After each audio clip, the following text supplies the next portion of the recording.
Major developments unfolding right now, and you need to hear this.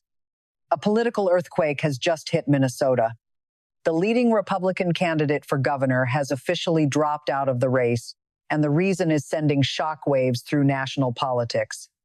Chris Mell, once considered a top contender for the Republican nomination, announced he is ending his campaign in protest of ICE, Donald Trump, and the National Republican Party. Yes, you heard that right.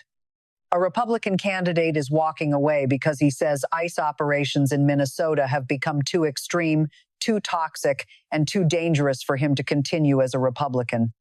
According to Mell, U.S. citizens, particularly people of color, are now living in fear, carrying proof of citizenship, terrified of being targeted. He says ICE has gone far beyond public safety and crossed into something far more disturbing. In his statement, Mell said, "I cannot support the National Republican Party's stated retribution against the citizens of our state. I can no longer count myself as a member of a party that would do this." That is a stunning admission, and it effectively collapses any remaining Republican path to the Minnesota governor's mansion. Republicans are now scrambling, with Mell gone, the likely GOP nominee, Mike Lindell, the MyPillow CEO. Meanwhile, on the Democratic side, Senator Amy Klobuchar is expected to run, and this sudden Republican collapse all but clears the field. But that's not all. At the same time, Democrats who voted last week to fund ICE are now publicly backtracking. Congressman Tom Suozzi, one of the most centrist Democrats in the House, released a statement saying, "I failed to recognize the DHS funding vote as a referendum on ICE's illegal and immoral conduct. I hear the anger from my constituents, and I take responsibility."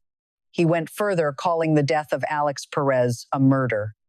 That alone is extraordinary. This is not language you typically hear from centrist Democrats. It shows just how dramatically the political landscape is shifting. Even former Vice President Mike Pence weighed in today, calling what happened in Minneapolis horrific and saying the country must do better. The pressure is mounting from all sides. And amid all of this, I sat down with Alex Boris, a Democratic candidate running for Congress in New York's 12th district, and this conversation is important. Why? Because Boris is calling for abolishing ICE entirely and prosecuting agents involved in alleged crimes. But here's what makes this explosive.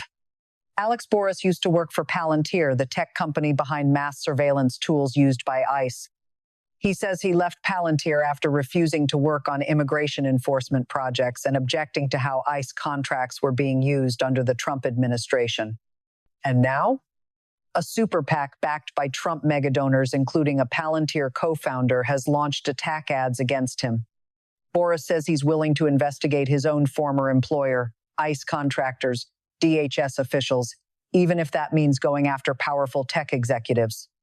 He also says he would support impeaching Homeland Security Secretary Kristi Noem, calling her a hollow suit carrying out Trump's orders. This is no longer just about immigration policy. This is about power, surveillance, accountability, and the future of federal law enforcement in America. We are watching Republicans abandon their own party, Democrats reverse course, and candidates openly calling for abolishing federal agencies, all in real time. This moment matters. Make sure to like, comment, share, and subscribe. It genuinely helps push this reporting out. And if you want to support independent journalism, subscribe to my Substack. The link is below.